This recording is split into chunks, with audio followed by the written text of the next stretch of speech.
नमस्कार, आप देख रहे हैं सुनिए सरकार। मैं अभिसार शर्मा। क्या उत्तर प्रदेश के मुख्यमंत्री योगी आदित्यनाथ को अब उत्तर प्रदेश की बिगड़ती कानून व्यवस्था से ही डर लगता है? और अगर डर लगता है तो क्यों लगता है? यह क्यों ना माना जाए कि यह डर इसलिए है क्योंकि कहीं ना कहीं उत्तर प्रदेश के मुख्यमंत्री योगी आदित्यनाथ इस बात को समझ गए हैं कि लॉ एंड ऑर्डर की धज्जियां उड़ाने वाले कोई और नहीं बल्कि उनके अपने विधायक, उनके विधायकों के रिश्तेदार और एक खास जाति के लोग हैं जिनकी दबंगई, जिनके अपराधों पर मानो पूरी तरह से प्रशासन ने आंख मूंद ली हो। और आज मैं आपसे ऐसा क्यों कह रहा हूं, यह मैं आपको बतलाने जा रहा हूं। सुनिए, योगी आदित्यनाथ के सामने जैसे ही बलिया का जिक्र आया, किस तरह से उन्हें डर लगा। मगर आप जानते हैं, इस वीडियो में मुझे शर्मनाक बात यह लगती है कि इसमें एक किस्म का अट्टहास, हंसी, खुद योगी आदित्यनाथ हंसे और उनके आसपास जितने अधिकारी थे, पार्टी के जो कार्यकर्ता थे, वो हंसने लगे। ये मुझे निहायत ही शर्मनाक लगा। पहले आप ये वीडियो देखिए। आप शारदीय नवरात्र की हार्दिक शुभकामनाएं सर। हाँ, आपको भी और आपके पूरे बलिया वासियों को भी। अब तो बलिया का नाम लेने में भी हमें डर लग रहा है। आप में से कई लोग समझ रहे होंगे या जान रहे होंगे कि आखिर ऐसा हुआ क्यों। आखिर ऐसा क्यों हुआ कि योगी आदित्यनाथ को उत्तर प्रदेश के लॉ एंड ऑर्डर से डर लगने लगा। तो अब मैं आपको एक वीडियो दिखाना चाहता हूं जो आप में से कई लोग देख चुके होंगे। दोस्तों, ये वीडियो मानो देखकर ऐसा लगेगा आपको कि आप कोई फिल्म देख रहे हैं। यहां पर एक विधायक के रिश्तेदार जो खुद भारतीय जनता पार्टी के नेता हैं, धीरेन्द्र सिंह, उन्होंने कथित तौर पर एक व्यक्ति की हत्या कर दी। पहले आप ये वीडियो देखिए, उसके बाद मैं इसकी बात करता हूं।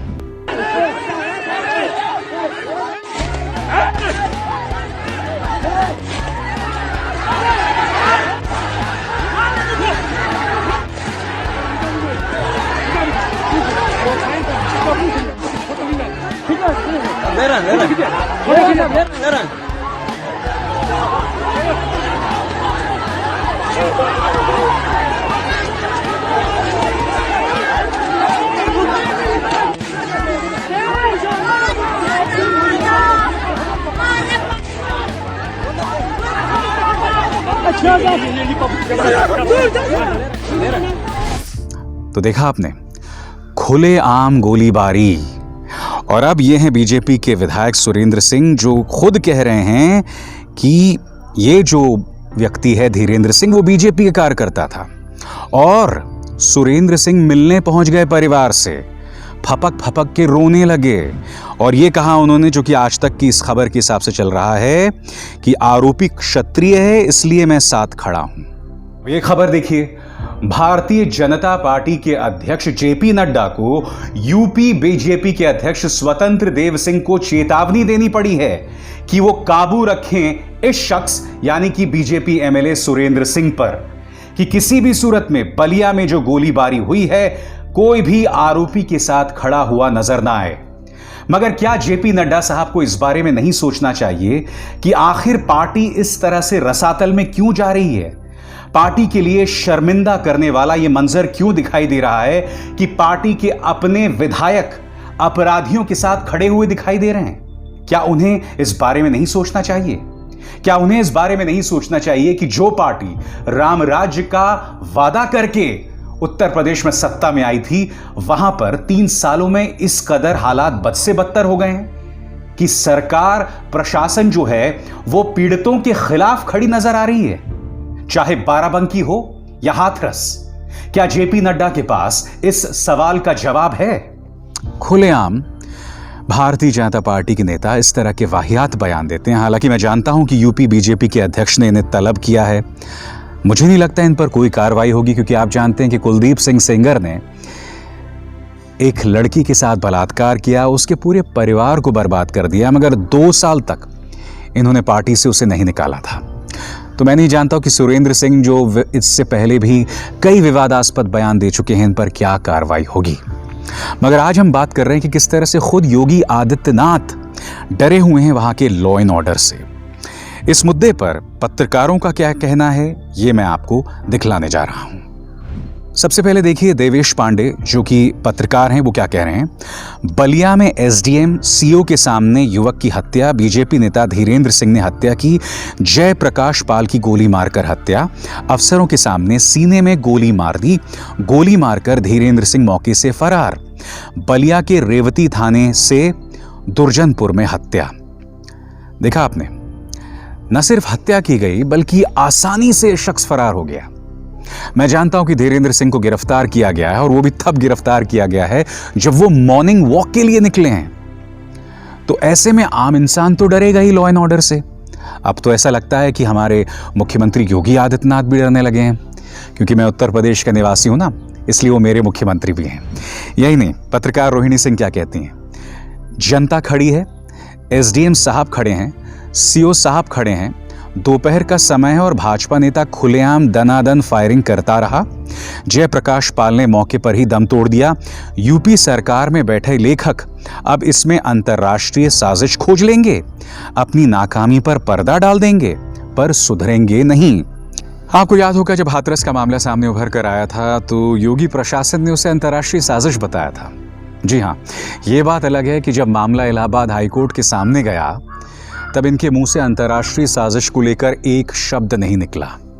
जी हाँ, उसी अंतर्राष्ट्रीय साजिश के तहत यह दावा किया गया कि 50 करोड़ रुपए आए, केरल से आने वाले 3 पत्रकारों को गिरफ्तार कर लिया गया, वो भी देशद्रोह और अनलॉफुल एक्टिविटी प्रिवेंशन एक्ट के अंतर्गत।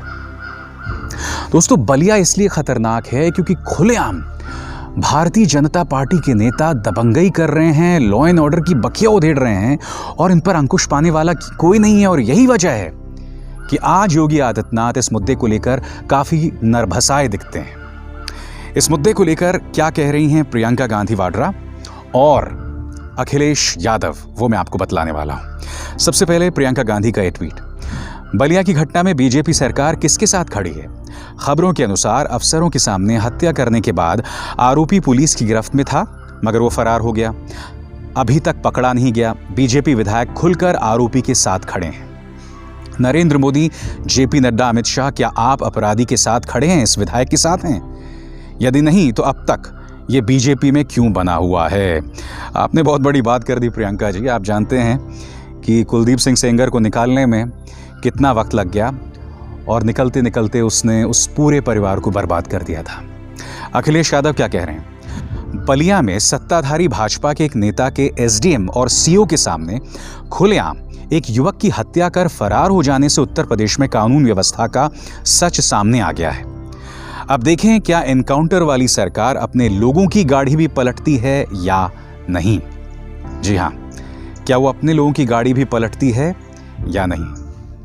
क्योंकि आप जानते हैं कि गैंगस्टर विकास दुबे जिसे पकड़ लिया गया था, जो अगर आज जिंदा होता तो शायद वो कई लोगों की पोल खोल सकता था कि आखिर वो कौन पुलिस वाले हैं जो कि प्रशासन में बैठे हैं, जो कि उसके साथ थे, या वो कौन से राजनेता हैं जो कि विकास दुबे के साथ थे। वो तमाम चीज़ें विकास दुबे की मौत के साथ दफन हो गए। मैं आपसे क्यों कह रहा हूं कि खुद योगी आदित्यनाथ जो हैं वो डरे हुए हैं उत्तर प्रदेश की लॉ एंड ऑर्डर से। ये दूसरी खबर देखिए जो कि न्यूज़ 18 की है। BJP MLA and his son barge into UP police station, walk away with man arrested for eve teasing. यानी कि छेड़खानी के मामले में एक आदमी को पकड़ा, यूपी पुलिस ने अपना काम किया, उसे जेल में डाला और बीजेपी के एक विधायक और उनके बेटे ने हमला बोल दिया उस थाने पर और उसे छुड़ा कर ले गए। खबर क्या है मैं आपको बताता हूं और इसका बाकायदा एक वीडियो है। In the video, the BJP workers can be heard asking for the lockup keys to release the accused from the police station. Video में जो बीजेपी के विधायक हैं और उनके बेटे वो पुलिस से कह रहे हैं कि लॉकअप की हमें चाबी दीजिए, हम इसे ले जाएंगे। और लगातार इस तरह के विधायक जो हैं वो शर्मिंदगी के सबब बन रहे हैं। इनका नाम क्या है? यह है बीजेपी विधायक लोकेंद्र प्रताप सिंह और इनके बेटे, जिन्होंने मोहम्मदी पुलिस स्टेशन लोग जो कि लखीमपुर में है वहां पर 12 बजे, रात 12 बजे के बाद हमला किया और उस व्यक्ति को छुड़ा कर ले गए जिस पर आरोप था कि उसने एक लड़की के साथ छेड़खानी की। बाराबंकी में भी आपको याद है दोस्तों, निर्भया से भी विभत्स एक गैंगरेप हुआ था। परिवार ने भी लगातार आरोप लगाया, बिल्कुल हाथरस की तरह, कि पुलिस ने हमारे साथ ज्यादती की। अब इस आरोप में कितनी सच्चाई है वो तो जांच से पता चलेगा, मगर दुख की बात यह है कि चाहे हाथरस हो या बाराबंकी, पुलिस शव को देर रात जला देती है, ये कहकर कि लॉ एंड ऑर्डर कैसे काबू में आएगी। अगर इनका दाह संस्कार दिन में किया जाएगा तो लॉ एंड ऑर्डर बिगड़ सकता है। जबकि पुलिस चाहे तो विपक्ष के नेताओं को रोक सकती है। वो चाहे तो राहुल गांधी और उनकी बहन प्रियंका गांधी वाड्रा को अंदर घुसने से रोक देती है, आम आदमी पार्टी नेता संजय सिंह को अंदर घुसने से रोक देती है। तो क्या आपसे इतने भी लोग काबू में नहीं आते? तो ऐसे में जो आप तर्क दे रहे हैं ना, वो मुझे बहुत ही वाहियात लगते हैं दोस्तों। शायद यही वजह है कि मुख्यमंत्री योगी आदित्यनाथ को इस तरह से हालात को लेकर डर लग रहा है। वो हंस जरूर रहे होंगे, मगर उस हंसी में भी कहीं ना कहीं एक बात सामने उभर कर आ रही है कि हालात इनके काबू में नहीं रहे।